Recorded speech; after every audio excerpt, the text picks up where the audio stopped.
Alrighty, so if you've got this pulled up, clearly you've already done your bell ringer. If you haven't, go back. Also, if you didn't watch the video, please do. Even if you are like so certain that you know the answer to the bell ringer, still watch it because some of us are certain we know the answer, but you're actually wrong and you're still getting the bell ringers wrong. I'm sorry, I know that hurts, but it's just the truth. So make sure you watch the videos because I'm going over questions that a lot of us missed. So you might be one of those people who missed the question. So make sure you're getting that information correct in your head. So definitely watch those videos.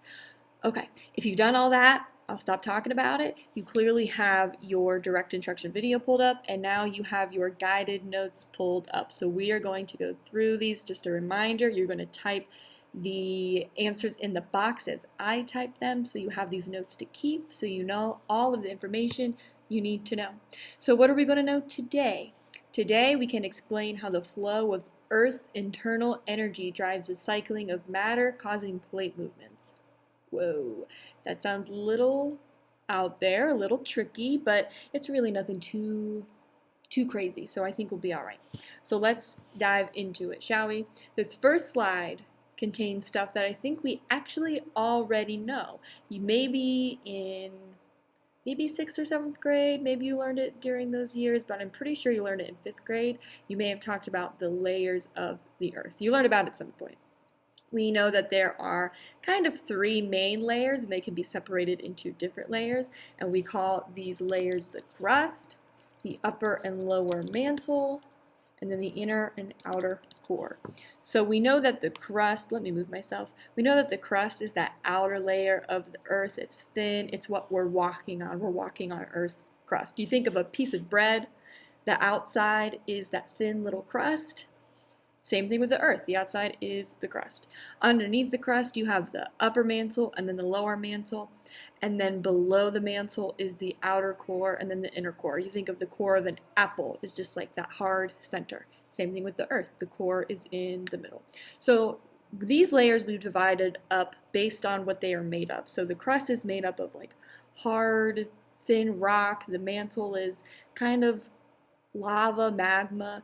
The inner and outer core is hard metals. So that's basically why they are layered that way. Maybe you knew that, maybe you didn't. But there are other ways that we can separate the layers of the Earth, not based on what they're made of, but what they're actually doing. So this is the part that I think is going to be a little bit new for us. So what am I talking about? So we know the crust and we know the upper mantle. So there is a layer that makes up the crust and the top part of the upper mantle. So like here's our crust, and not the full upper mantle, but just the top part. We call all of that, get ready for it, it's kind of a weird word, we call that the lithosphere. So litho and then sphere, like a ball, lithosphere. So that layer, and if you look at this picture here, I think it shows it beautifully. We've got the crust and the top part of the upper mantle, where this whole first teeny red arrow is. That is all the lithosphere. So it is rigid and brittle, meaning it's thin and it's easy to break. See how it's pretty thin. So this lithosphere, again, this is what we are walking around on. Right now, the top layer of the Earth, we're walking around on those lithospheres. So they can be divided into smaller sections. So we can divide the lithosphere into smaller pieces that fit together kind of like a puzzle piece. So if you look over here at this map of the Earth, I know I might be talking a little crazy right now, but bear with me. If you look at this picture of the Earth, each red piece, it kind of looks like a puzzle. These are different sections of the lithosphere. So like here is one big section of that top piece of crust and that top piece of upper mantle. That's a piece of lithosphere. This is a piece of lithosphere. Those are all different pieces that we call tectonic plates. So I might just say plates. So it's easy to remember that they're called plates because they're nice and thin, kind of like a plate. They're flat. So these plates connect together and they're called, like I said, the lithosphere. The second layer that we're going to talk about, there's more layers below what we're going to talk about today, but we're really going to focus on 2. We're going to talk about the lithosphere, and this word's even trickier. Get ready for it. The asthenosphere. Asthenosphere. A-S-T-H-E-N-O sphere. So this part of the Earth is going to be the rest of the upper mantle. So the top part of the upper mantle, that belongs to that lithosphere. The rest of the upper mantle is the asthenosphere. So this part of the upper mantle is not quite like the lithosphere, where the lithosphere is thin, it's easy to break apart, it's tiny. This is hot liquid and it's constantly flowing. Like, look right here in the orange, that is the asthenosphere. So it's not quite as hard or rough, and it's not really solid rock. Think of magma underneath the earth. That is what is going to make up the asthenosphere. So this is where things get a little bit wild. So I'm going to take this next part nice and slow. You'll see here it says that the tectonic plates move on top of that layer. You might be thinking, didn't you just say we're standing on the lithosphere? Isn't that the top part of the Earth? So you're saying that all of these plates are moving? Yes, that's exactly what I'm saying. So the plates, if you see, I just pointed at it like you could see that. If you see this grayish, blackish, green part right here, that is the lithosphere. So that is that tectonic plate that is making up the crust and the upper mantle. That is what we are walking on. That's what we're living on. That is the lithosphere. The orange part here is the asthenosphere. So something is going on in the asthenosphere that is causing those plates to move.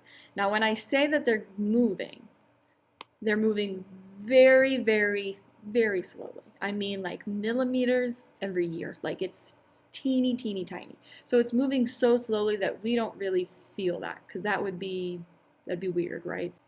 Okay, so what's actually happening in that asthenosphere that's going to cause those tectonic plates to move? So what I want us to think about, well, first it says here that the hot magma will rise and the cool magma will sink. What do I mean by that? So think about if you're ever in like an old house that has multiple stories, and if you've ever been up in an old attic, almost every time you go up to the top of the house, it's so much hotter upstairs than it is downstairs, especially in the attic if you go way up high. Or if you think the opposite, if you go down into an old basement, it's always so cold down there. Like, what the heck? That is because hot air always loves to rise or go up, and cool air loves to sink or go down. So that's why there's such a difference in temperatures depending on where you are in a building. So the same exact thing is going to be happening here in the magma in the asthenosphere.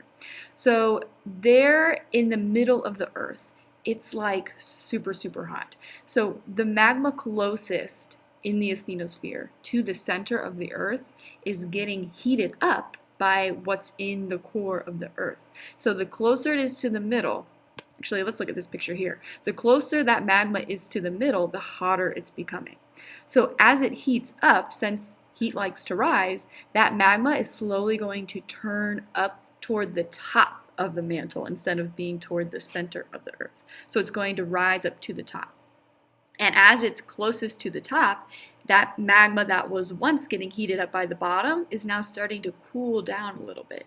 So after that magma cools down, it then moves back toward the center, because remember that cool air will sink. So the hot magma is going to rise, and at the same time the cooler magma is going to sink. So this is constantly happening within that asthenosphere. So this magma here is moving constantly, and it's kind of making a circular motion. So see how that magma right here, it's kind of spinning around.